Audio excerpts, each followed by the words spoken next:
जंगल के सारे पंछी अपने अपने कामों में बिजी हैं। लेकिन ये क्या, ये रंगू को क्या हो गया? वो ऐसे उदास क्यों बैठा है? लगता है वो किसी बात को लेकर परेशान है।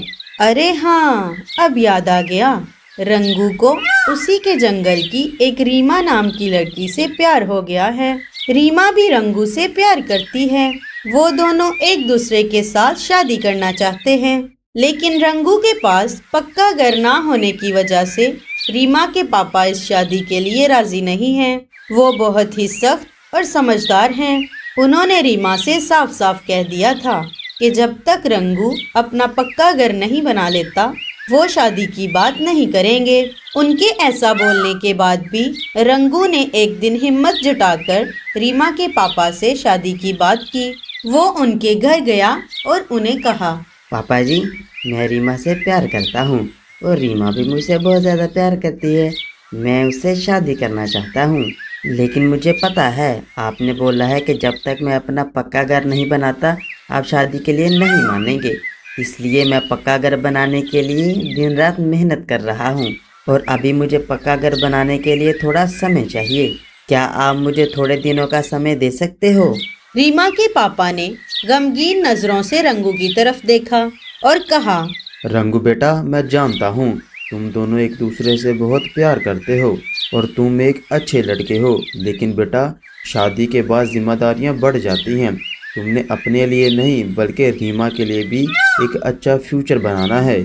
मैं चाहता हूँ कि तुम अपने पैरों पे खड़े होकर दिखाओ, उसी के बाद मैं तुम्हें रीमा का हाथ सौंपूंगा। और रही बात समय देने की, जाओ मैं तुम्हें 2 महीने का समय देता हूँ और मेरी बात पर तुम खड़े होकर दिखाओ। जी पापा जी, मैं समझ गया। मैं इस जिम्मेदारी को बड़े अच्छे तरीके से निभाऊंगा। इतना बोलकर रंगू वहाँ से निकल पड़ता है। वो वहाँ से निकलकर सीधा अपने दोस्त कालू कौवे के पास आ जाता है। वहाँ पर लाडो पहले से ही मौजूद थी। अरे रंगू, क्या हुआ? तुम यहाँ कैसे? बताओ, कैसे आना हुआ? रंगू ने इधर उधर की बातें ना करते हुए कालू को सारी बात बता दी। भैया, मैं और रीमा एक दूसरे से प्यार करते हैं और हम एक दूसरे से शादी करना चाहते हैं, लेकिन मेरे पास पक्का घर ना होने की वजह से रीमा के पापा मान नहीं रहे। रीमा के पापा ने मुझे 2 महीने का समय दिया है। 2 महीने के अंदर मुझे अपना पक्का घर बनाना है और मुझे अपने पैरों पे स्टैंड भी होना है। पक्का घर बनाने के लिए और कारोबार करने के लिए मेरे पास पैसे नहीं हैं। क्या आप मेरी मदद करोगे भैया?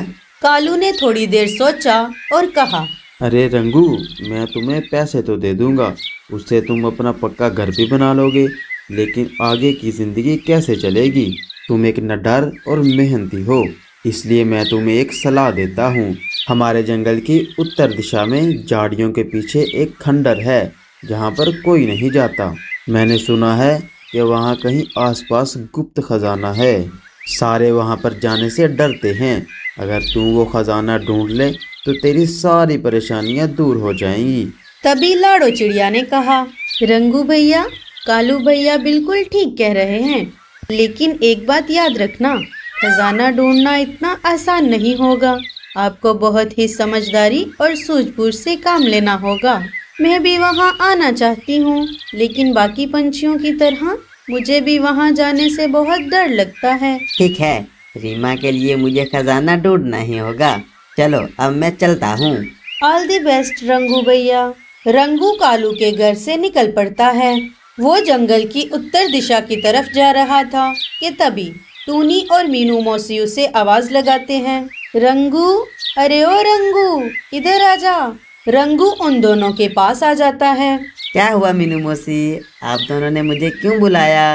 अरे तू इतनी तेजी तेजी कहाँ जा रहा है? क्या तेरे पीछे कोई शिकारी पड़ा है? क्या हुआ रंगू भैया? क्या आपकी शादी नहीं हो रही, इसलिए आप जान देने जा रहे हो? अरे अरे टूनी, कुछ भी क्या बोल रही है? अरे रंगू, तू इसकी बातों पर ध्यान मत दे। अब बता, कहाँ जा रहा था? भूरा टूनी और मीनू मौसी को भी शुरू से सारी बात बता देता है। इसीलिए मैं खजाने की खोज में जंगल की उत्तर दिशा में जा रहा था। खजाने का नाम सुनते ही मीनू मौसी के मन में लड्डू फूटने लगे। उनके मन में लालच आ गया। अरे क्या हुआ मीनू मौसी, आप मन ही मन में क्या सोच रही हो? कहाँ पर खो गई हो? अरे कुछ नहीं रंगू, मैंने भी उस खजाने के बारे में सुना था, लेकिन मुझे भी अकेले जाने से डर लग रहा था और ये टूनी भी मेरे साथ नहीं आई। अब तू वहाँ जा रहा है तो हम भी तेरे साथ चलते हैं। अगर वहाँ खजाना मिल गया तो हम तीनों आपस में उसे बांट लेंगे। रंगू दिल का साफ था और भोला भी था। उसने हाँ में सर हिला दिया। ठीक है मीनू मौसी, हमें अभी चलना होगा क्योंकि हमें रात होने से पहले वापस आना होगा। हाँ हाँ, चलो चलो। तीनों वहाँ से निकल पड़ते हैं। थोड़ी देर उड़ने के बाद वो उस जगह पर पहुँच गए। जंगल का ये हिस्सा बहुत ही घना और खौफनाक था। तीनों खंडर के आसपास खजाने की खोज करने लगे। बहुत देर खोज करने के बाद भी उन्हें कहीं पर भी खजाना नहीं मिला। तीनों बहुत थक गए। अरे बाप रे, इतना ढूंढने के बाद भी हमें खजाना नहीं मिला। लगता है टूनी, हमें खाली हाथ ही लौटना पड़ेगा। अरे मीनू मौसी, मैंने सुना था खंडर के अंदर एक बड़ा सा बरगद का पेड़ है और वो खजाना उसी पेड़ के नीचे दबा हुआ है। अरे बुड़बक, जब से हम यहाँ आए हैं तब से हम पागलों की तरह उसी बरगद के पेड़ के आसपास खजाने को ढूंढ रहे हैं और तू ये बात अब बता रही है। मीनू मौसी, हमें और समय नहीं गंवाना चाहिए। हमें किसी भी तरह खजाने को शाम से पहले पहले ढूंढना होगा। मैं मिट्टी खोदने के लिए औजार ढूंढता हूँ। भूरा आसपास से लकड़ियाँ लेकर उन्हें पत्थर की मदद से नुकीला बनाता है। तीनों उस पेड़ के पास आ जाते हैं और मिट्टी निकालने लगते हैं। थोड़ी देर खुदाई करने के बाद उन्हें गहराई में पुराना एक बड़ा सा तांबे का घड़ा मिल जाता है, जिसमें न सिर्फ सोने के सिक्के थे बल्कि जादुई बीज भी थे। रंगू और टूनी चिड़िया तो खजाने को देखकर बहुत खुश हो गए, लेकिन मीनू मौसी की नीयत बदल गई। चलिए मीनू मौसी, हम इस खजाने को अपने जंगल लेकर चलते हैं और वहाँ जाकर हम आपस में तीनों बांट लेंगे। अरे अरे रुको, बड़े आए तीनों में बांटने वाले। सारा काम करें हम दोनों और बंटवारा हम तीनों में। मतलब मैं कुछ समझा नहीं मीनू मौसी। मतलब ये कि मैंने और टूनी ने मिलकर ये खजाना ढूंढा है तो सारा खजाना हम दोनों का है। तुझे इसमें से एक फूटी कौड़ी भी नहीं मिलेगी। अरे मीनू मौसी, ये तो गलत बात है। माना कि इस खजाने का पता मैंने बताया है, लेकिन शुरू से हम तीनों ने मिलके बहुत मेहनत की है, इसलिए हम तीनों का इसमें बराबर का हिस्सा होना चाहिए। तू चुप कर टूनी, ज्यादा मत बोल, नहीं तो तुझे भी इसमें कुछ नहीं मिलेगा। अगर तूने ज्यादा ज्ञान देने की कोशिश की तो सारा खजाना मैं अकेले ही ले जाऊंगी। अरे मीनू मौसी, आप ऐसा क्यों बोल रही हो? अगर तुम दोनों को खजाना चाहिए तो तुम दोनों ये खजाना ले जाओ, मुझे कुछ नहीं चाहिए। मीनू मौसी सारे सोने के सिक्के ले लेती है और उन जादुई बीजों को वहीं छोड़ देती है। अरे मीनू मौसी, क्या हमें इन बीजों को साथ नहीं लेना? अरे नहीं टूनी, अब हम इतना अमीर होने वाले हैं कि सारी जिंदगी हमें काम करने की कोई ज़रूरत नहीं पड़ेगी, इसलिए इन बीजों की हमें कोई ज़रूरत नहीं है। रंगू, अगर तू चाहे तो तू इन बीजों को अपने साथ ले जा और खेती कर ले। वैसे भी और अब तू कर भी क्या सकता है, पागल कहीं का। टूनी और मीनू मौसी सिक्के लेकर वहाँ से चली जाती हैं। चलो कोई बात नहीं, सोने के सिक्के नहीं तो ये बीज ही सही। चलो मैं इनको अपने पास वाले घोंसले की जमीन में जाकर लगा देता हूँ। बेचारा रंगू बीज लेकर वो भी अपने जंगल वापस लौट आता है। घर आते आते उसे रात हो जाती है। खाना खाकर वो सो जाता है। सुबह हो जाती है। सुबह होते ही रंगू उन बीजों को लेकर अपने घोंसले के पास वाली ज़मीन में लगा देता है। कुछ दिन बीत जाते हैं और थोड़े ही दिनों में उन बीजों में से विशाल पेड़ निकल आते हैं, जिन पर अनमोल फल लगते थे। रंगू ने उन फलों को बेचकर ढेर सारे पैसे कमाए और जल्द ही अपना पक्का घर बना लिया। एक दिन जब रंगू अपने नए घर में बैठा आराम कर रहा था, तभी रीमा उससे मिलने आ गई। उसने रंगू से कहा, रंगू जी, मैं आपकी समझदारी और मेहनत से बहुत इम्प्रेस हूँ। आपने बिना किसी लालच किए मीनू मौसी को सारे सोने के सिक्के दे दिए और खुद सिर्फ बीज रखे। आपकी समझदारी ने न सिर्फ आपको कामयाब किया बल्कि हमारा फ्यूचर भी सिक्योर कर लिया। अब मुझे विश्वास है कि हम अपनी पूरी जिंदगी खुशी से बिता सकते हैं। रीमा की बातों ने रंगू को और भी मोटिवेट किया। उसने सोचा कि उसकी मेहनत और ईमानदारी ही सबसे बड़ी संपत्ति है। रंगू ने अपना पक्का घर बना लिया और उसके बाद वो फिर से रीमा के पापा के पास चला गया और उन्हें कहा, पापा जी, मैंने आपकी बात मानकर मेहनत की और मैंने अपना पक्का घर भी बना लिया।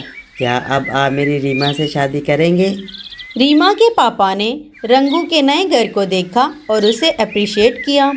रीमा के पापा ने रंगू से कहा, रंगू बेटा, तुमने इस चीज़ को साबित कर दिया कि तुम एक मेहनती पंछी हो और तुम आगे भी रीमा का अच्छे से साथ दोगे। मैं आप दोनों की शादी के लिए खुशी खुशी तैयार हूँ। सुनो सुनो सुनो, सब जंगल के वासियों सुनो। आज दोपहर 2 बजे राजा जी ने अपने महल में एक सभा का आयोजन किया है। इसीलिए सभी पंछियों को अवेयर किया जाता है कि वो 2 बजे राजा जी के महल पहुंच जाएं। साथियों, अभी दोपहर होने में समय है, हमें अनाज लेने के लिए जाना होगा। हाँ लाडो, अनाज लेकर आते आते हमें दोपहर हो जाएगी, फिर हम सब मिलकर राजा जी के महल जाएंगे। हाँ, ये सही रहेगा। चलो फिर हम चलते हैं।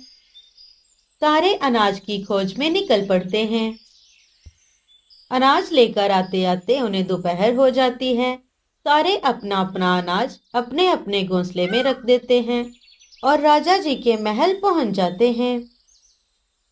लगता है सारे पंछी आ गए हैं। अब मैं सभा को शुरू करता हूँ। जैसा कि तुम सब लोगों को पता है कि ठंड का मौसम शुरू हो गया है, तो हमने ठंड के मौसम में एक कंपटीशन रखा है। जिन जिन के बच्चे 1 साल से बड़े हो गए हैं, कंपटीशन में ये होता है कि उनके पास 1 हफ्ता होता है और 1 हफ्ते में उन्होंने अपना पक्का घोंसला बनाना होता है, बिना माँ बाप की मदद लिए। और अनाज और पानी भी खुद ही लाना पड़ता है। और कोई भी अगर परेशानी आए तो उसका सामना भी खुद ही करना पड़ता है। जो पंछी ये कंपटीशन जीतता है, मेरी तरफ से राजा होने के नाते मैंने उसके लिए एक बड़ा गिफ्ट भी रखा है। तो हर साल की तरह हम इस साल भी इस कंपटीशन का आगाज करने जा रहे हैं। तो 2 दिन बाद इस कंपटीशन का आगाज होगा। तब तक आप अपने बच्चों को अच्छे से सिखा भी सकते हो। इसके लिए आप अपने नाम मिठू तोते के पास दे दो। ये राजा भी ना पागल है, पागल। पहले नहीं बता सकता था। जिन जिन पंछियों के बच्चे 1 साल के हो गए हैं, ये सभा सिर्फ उनके लिए थी। खामखा मेरा समय बर्बाद कर दिया। मेरी अच्छी खासी दोपहर की नींद बर्बाद हो गई। लाडो, नीमो और गोरी के बच्चे 1 साल के हो गए थे।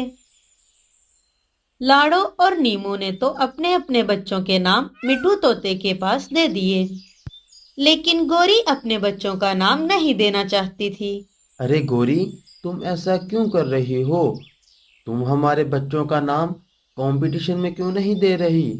इसमें हमारे बच्चों का ही तो फायदा है। आप चुप रहो। मेरे बच्चे भले ही 1 साल के हो गए हैं, लेकिन वो फिर भी मेरे लिए बच्चे ही हैं। मैं अपने लाडले बच्चों को 1 हफ्ते के लिए मुझसे दूर नहीं भेज सकती। गोरी, माँ बाप जिंदगी भर बच्चों के साथ नहीं रहते। कभी ना कभी तो बच्चों को अपने पाँव पे स्टैंड होना पड़ता है।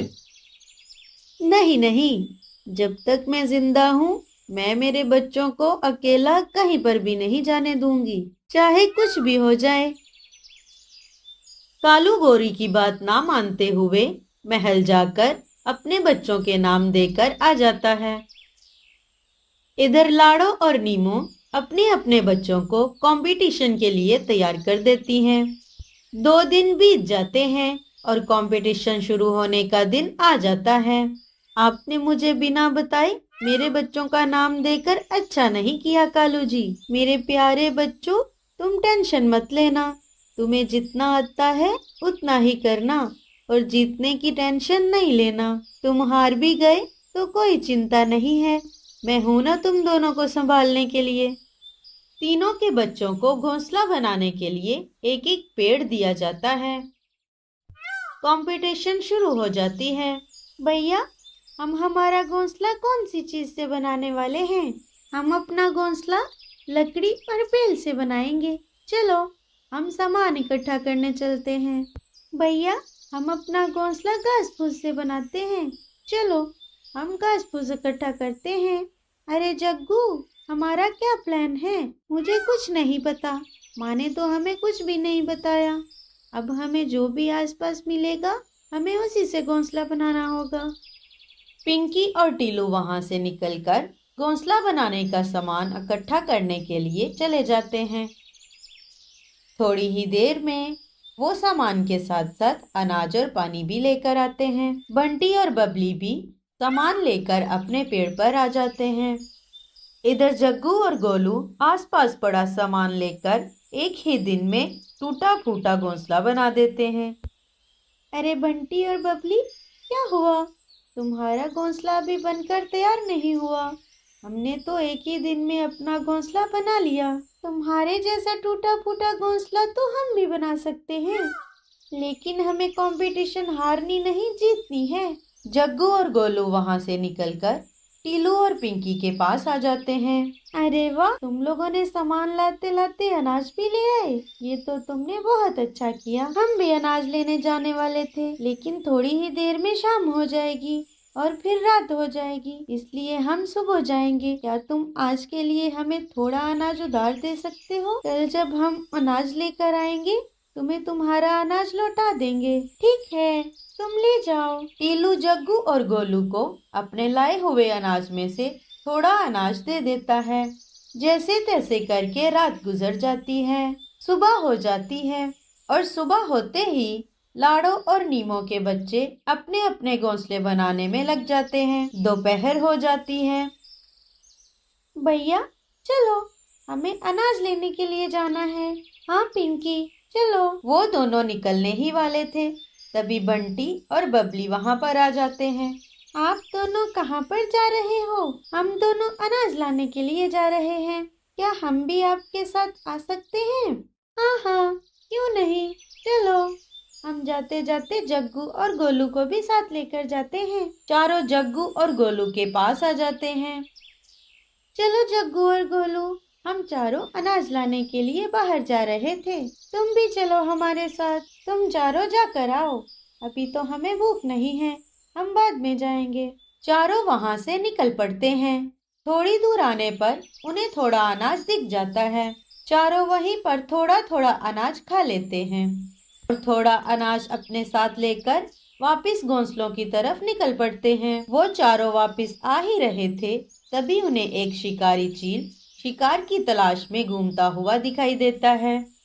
अरे दोस्तों, वो देखो शिकारी चील। भैया, हमें छुपना होगा। हाँ हाँ, चलो चलो, आओ मेरे पीछे पीछे।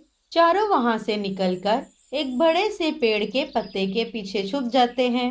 अरे ये बच्चे कहाँ पर गए? अभी अभी तो यहाँ थे। चलो कोई बात नहीं, अब मैं कोई और शिकार देखता हूँ। शिकारी चील वहाँ से चला जाता है। अच्छा हुआ दोस्तों, हम छुप गए, नहीं तो ये शिकारी चील हमें खा जाता। हाँ भैया, टीलू और पिंकी की वजह से हम बच गए। शिकारी के सामने हमें छुपना था, ये बात हमें माँ ने बताई थी, लेकिन हम भूल गए। हम जब भी माँ के साथ अनाज लेने बाहर जाते थे, तब कभी कभी हमारा सामना शिकारी पंछियों से हो जाता था। तब माँ ने हमें सिखाया था, हम शिकारी पंछी का सामना नहीं कर सकते, उस वक्त हमें छुपना चाहिए, इसीलिए हमें सब याद है। चलो दोस्तों, अब हमें चलना चाहिए, थोड़ी ही देर में अंधेरा हो जाएगा। चारों वहां से निकलकर वापस घोंसलों की तरफ निकल पड़ते हैं। धीरे धीरे दिन बीतने लगते हैं और कंपटीशन का आखिरी दिन आ जाता है। चलो, बस आज की रात गुजर जाए, कल सुबह ही हम अपने घर वापस चले जाएं। लाड़ो और नीमो के बच्चों ने अपने अपने घर बना लिए थे, सारे अपने अपने घोंसलों में बैठे हुए थे। तभी वहां पर शिकारी चील आ जाता है।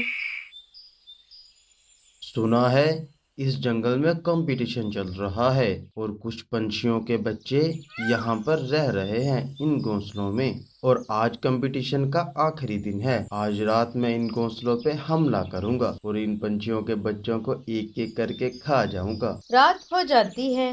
रात होते ही शिकारी चील वहां पर आ जाता है।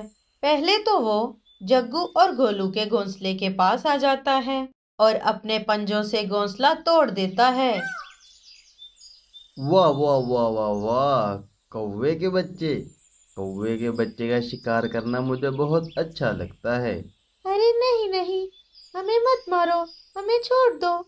अरे वो देखो, इतना बड़ा पंछी हमारी तरफ आ रहा है। कहाँ है वो? जैसे ही चील ने पीछे मुड़कर देखा, जग्गू और गोलू वहां से भाग गए और बंटी बबली के घास फूस के घोंसले के पास आ गए और दरवाजा खटखटाने लगे। जल्दी से दरवाजा खोलो, हमें अंदर ले लो। जैसे ही बंटी दरवाजा खोलता है, दोनों अंदर आकर अंदर से दरवाजा लगा लेते हैं। अरे क्या हुआ? तुम दोनों इतना डरे हुए क्यों हो?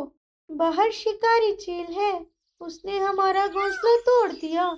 हम उसका ध्यान भटका के यहाँ भाग गए। शिकारी चील बंटी और बबली के घर के पास आ जाता है।